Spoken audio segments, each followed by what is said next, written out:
This is a native prairie in progress. But imagine when the prairies were filled with grasses this high or higher.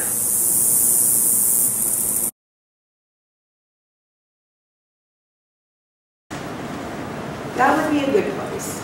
Here's where we're at, outside of Lebanon, Ohio. And we're going to take this road down through here. And then we've got hiking trails go around through these mounds in this area. And there were mounds even as I drove in here along this route right up in here. Well, now we'll do a little run through the museum here. Interesting painting, tries to give us a sense of what the celebration would have been like in the middle of winter. Unlike many Americans who believed that the Native Americans of the time in the 1700s were too savage to have had the skills to create such mounds, Jefferson apparently recognized them as ancient earthen landmarks of a vibrant American Indian culture. Probably how they were treated, as were most things, when people came here not for sightseeing like I'm doing, or to pursue history like I'm doing, but rather to survive and make a new life. Things that were not understood were mere curiosities and obstacles. The early Europeans investigated these mounds. They, quite rightfully, counted the rings in the trees that were growing on the mounds, calculated 400 to 600 yearly growth rings, and assumed that was their age. But as it says here, how could they have known that the mounds would be 4 or 5 generations of such trees? Paleo-Indian was 13,000 to 7,000.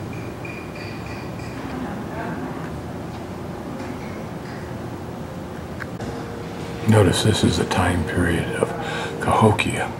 This time period pretty much documents the total destruction of the Indian culture.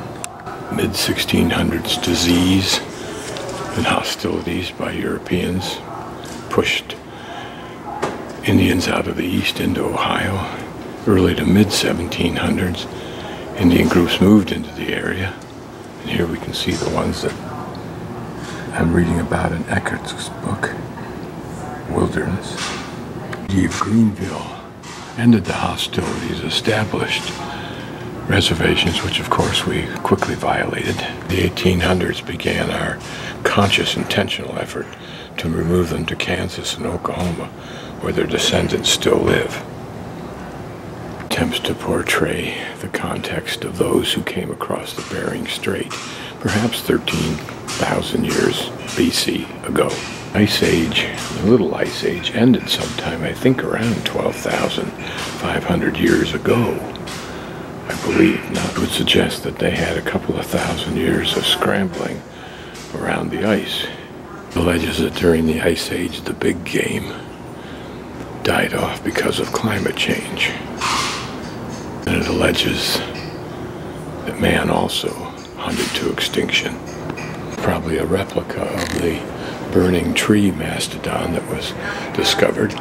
The clues to its demise, ultimately pointing to man, were that there were scratches visible on some of the bones, and they determined that there were 2 kinds of scratches.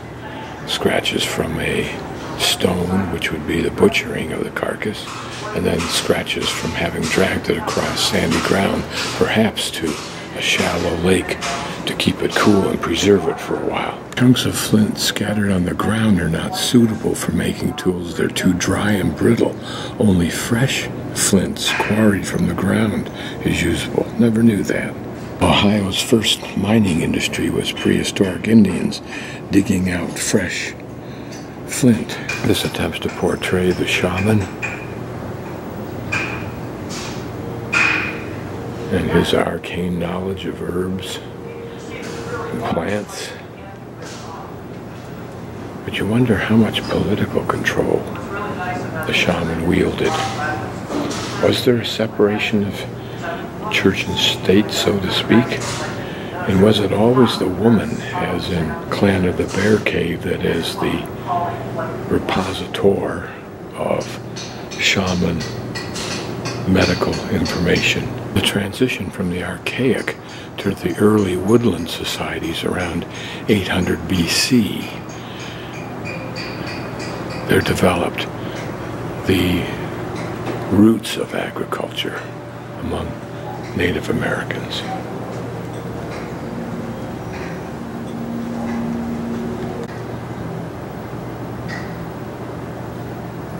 I had not considered, because women are the primary gatherers, they may well have been the primary originators of agriculture. Now, whether that became the reason for their having to do all that hard work over the following millenniums, or whether it was just man's dominance, is an interesting question. As probably Hunger Games, the book, probably pointed out, although I don't specifically recall it, cooking in pots also was an advancement because it preserved the nutrients and the juices and so forth as part of the food source instead of boiling them off. Old lithograph. There's a diagram of the Coon Mound tomb consisting of a post-lined grave, this square area here, surrounded by logs and enclosed with a ring of gravelly soil, and then that ultimately covered over with clay. The first thing that I'll try to learn about is that what appears to be an entryway in the upper right-hand corner. Interesting, it gives us a sense of the size of Mound 25 of the Hopewell Mound group that hopefully I will visit later, relative to the Ohio State House. It's a pretty impressive mound. 500 feet long and 30 feet tall. Still doesn't rise to that 110 feet of Monk's Mound. And looking at 3 of the several mounds that seem to be portrayed there, showing entryways into the center, seems to suggest an area that was surrounded with lots and lots of homes, unless those are just simply trees. They may be surrounded by a wall, a circular one, and then a more angular one, multi-sided, in turn with a connecting walkway. Notice it's called the Great Enclosure. Was it a mound or merely an enclosure? What about the long enclosure down the lower left? Was it also a mound? Or was it merely an enclosure made of earth? This shows us some more examples of both status as well as import goods, which are probably one and the same. You imported that which gave you status, trading what you produce, maybe corn, for that. This display is interesting because it focuses on the creativity, the arts, if you will. We'll get in as close as we can to this.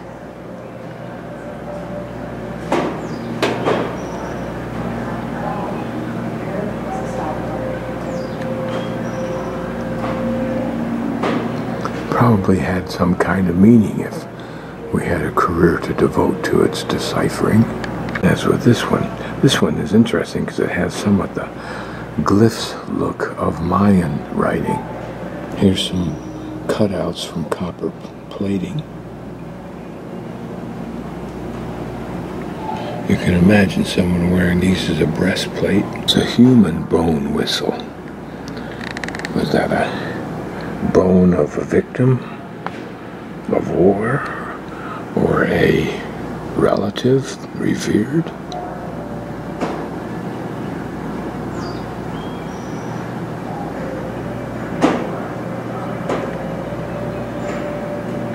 This is a large photo of that little figurine we just saw. Notice how the Earrings could be used to hold it with a string or suspended around the neck. So it's rather large. I'm talking about trade goods, but for the first time what I'm seeing is a suggestion that trade goods included the West, for example, the portion of Idaho and Wyoming, Yellowstone area, the obsidian from there. And these are just items that reflect trade goods.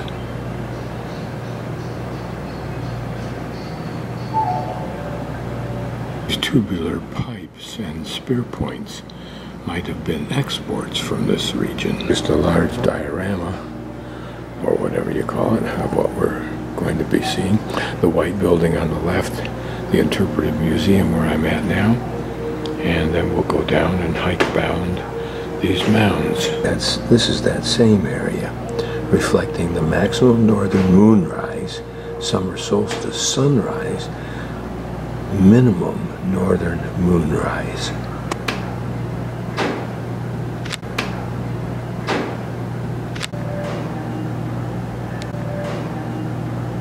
Just attempts to show us a typical village.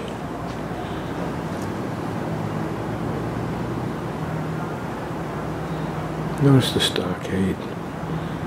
What was it really defending against? Other humans? So at Fort Ancient Village, now called Sunwatch, don't understand that, on the Great Miami River. I don't know if that's just where I'm at now or not.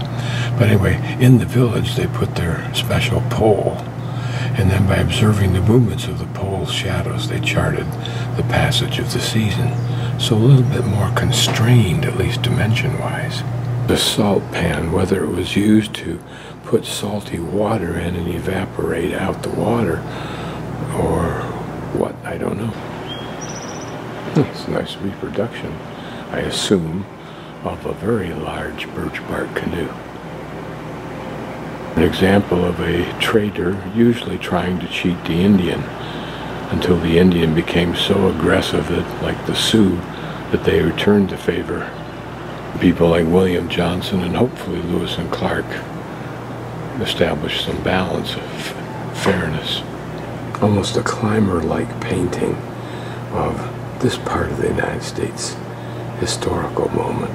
That's what Calumet means. A symbol of peace, the peace pipe. These were the diseases that most killed the Indians. Everywhere that Europeans carried them.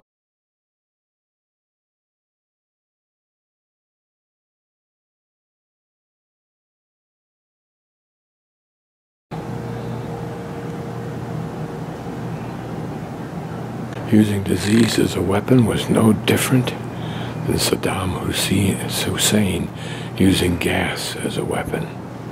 A wampum belt. I'll read the title for the irony or cynicism. A scene on the frontiers as practiced by the humane British, those two words capitalized, and their worthy allies, as did the French. The war post that Alan Eckert describes in his book. The crime of American imperialism against the Indians. Granted, the favor was returned. 4 well-done paintings.